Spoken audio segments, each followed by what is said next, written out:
Hi ಎಲ್ಲ ವಿದ್ಯಾರ್ಥಿಗಳಿಗೆ educate Karnataka ಚಾನಲ್ಗೆ ಸ್ವಾಗತ. ಸೆಕೆಂಡ್ PUC ಎರಡನೇ ಬೋರ್ಡ್ ಎಕ್ಸಾಮ್ ಬರೆದ ವಿದ್ಯಾರ್ಥಿಗಳ ಆನ್ಸರ್ ಪೇಪರ್ ಇವ್ಯಾಲ್ಯೂಯೇಷನ್ ಏನಿರುತ್ತೆ ಅದು ಸಂಪೂರ್ಣವಾಗಿ ಮುಗಿದಿದೆ. ನಂತರ ಆನ್ಸರ್ ಪೇಪರ್ ಇವ್ಯಾಲ್ಯೂಯೇಷನ್ ಆಗ್ತಾ ಇದ್ದ ರೀತಿ ವಿದ್ಯಾರ್ಥಿಗಳ ಮಾರ್ಕ್ಸ್ ಡೀಟೇಲ್ಸ್ ಅನ್ನ ಆನ್ಲೈನ್ ಅಲ್ಲಿ ಅಪ್ಡೇಟ್ ಕೂಡ ಮಾಡ್ತಾ ಇರ್ತಾರೆ. ನಂತರ ರಿಸಲ್ಟ್ ಸ್ವಲ್ಪ ಬೇಗ ಬರುತ್ತೆ ಅಂತ ಅಂದ್ಕೊಂಡಿದ್ದೆ, ಬಟ್ ಸ್ವಲ್ಪ ಡಿಲೇ ಆಗ್ತಾ ಇದೆ. ನಮ್ಮ ಶಿಕ್ಷಣ ಇಲಾಖೆಯವರು ಹೇಳಿದ್ದಾರೆ ಏನಂತ ಹೇಳಿದ್ರೆ ಮೇ 28ರ ಒಳಗಡೆ ಸೆಕೆಂಡ್ PUC ಎರಡನೇ ಬೋರ್ಡ್ ಎಕ್ಸಾಮ್ ನ ರಿಸಲ್ಟ್ ಬರುತ್ತೆ ಅಂತ.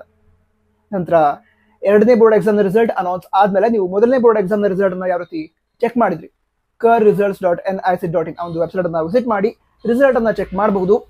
ನಂತರ ನೀವು ಎರಡನೇ ಬೋರ್ಡ್ ಎಕ್ಸಾಮ್ ಬರ್ದಿದ್ರೆ ಮೊದಲನೇ ಬೋರ್ಡ್ ಎಕ್ಸಾಮ್ಗಿಂತ ಎರಡನೇ ಬೋರ್ಡ್ ಎಕ್ಸಾಮ್ ಅಲ್ಲಿ ಹೆಚ್ಚಿನ ಮಾರ್ಕ್ಸ್ ನೀವು ಪಡೆದುಕೊಂಡಿದ್ರೆ ನೀವು ಹೆಚ್ಚಿಗೆ ಪಡೆದಂತಹ ಮಾರ್ಕ್ಸ್ ಅನ್ನೇ KCET ರ್ಯಾಂಕಿಂಗ್ ಏನಿದೆ ಅದನ್ನ ಅನೌನ್ಸ್ ಮಾಡೋದಕ್ಕೆ ಕನ್ಸಿಡರ್ ಮಾಡ್ತಾರೆ. ನಂತರ KCET ರ್ಯಾಂಕಿಂಗ್ ಅಥವಾ KCET ರಿಸಲ್ಟ್ ಕೂಡ ಈ ಎರಡನೇ ಬೋರ್ಡ್ ಎಕ್ಸಾಮ್ ರಿಸಲ್ಟ್ ಬಂದ ನಂತರ ಬರುತ್ತೆ. ಅದಕ್ಕೋಸ್ಕರ ಮೇ 28ರ ನಂತರ KCET ರಿಸಲ್ಟ್ ಏನಿದೆ ಅದು ಬರುತ್ತೆ.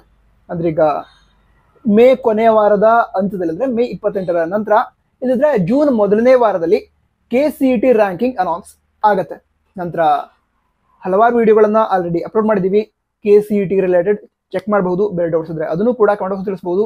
ನಮ್ಮ ವಾಟ್ಸ್ಆಪ್ ಚಾನಲ್ ಇದೆ, ಜಾಯ್ನ್ ಆಗಿ, ಲಿಂಕ್ ಡಿಸ್ಕ್ರಿಪ್ಷನ್ ಅದ್ರ ಟಾಪ್ ಬಾಕ್ಸ್ ಅಲ್ಲಿ ಕೊಟ್ಟಿರ್ತೀನಿ. All the best. ಜೈ ಹಿಂದ್, ವಂದೇ ಮಾತರಂ.